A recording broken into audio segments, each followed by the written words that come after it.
Where to start? We're not thriving. We're not thriving.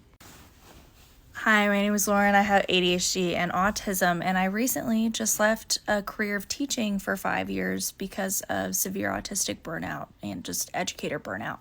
The job that I'm in now is I'm an IT business analyst. It actually requires a lot of skills that are like very much line up with what autistic people just tend to be better at, like being detail oriented, thinking of all the ways that something can go wrong, having to ask for lots of clarification. So the job fits me really, really well, which has helped substantially. Other things that have helped has been I get to work pretty much fully remote. I'm supposed to go in 5 days a month. I have it in my accommodations that if the company ever goes to more days in the office, that it will not apply to me because I will not be functional. I think that's been the biggest thing in my current position that's led to any sort of success is that I get to control like when I'm working, where I'm working from, the environment around it. I can take a break at lunchtime to take my dogs on a walk.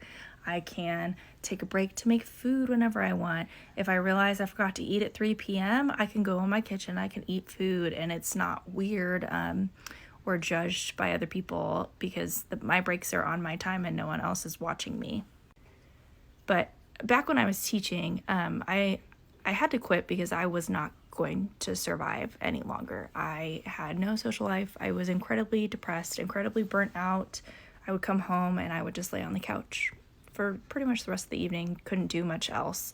And I was incredibly irritable, awful towards my partner, like developed some emotionally abusive tendencies, like due to having poor communication skills and several things. But it just made a lot of things that were already not so great that I needed to work on myself a lot worse.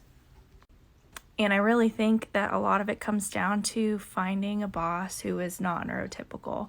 My boss is definitely neurodivergent. I work in tech, software development. Most of the people who I work with also are neurodivergent, and it makes it significantly easier to work with them because I don't have to constantly worry about, okay, if I say this way, I'm being direct. Are they going to perceive it a different way? Are they going to perceive the subtext that's not there?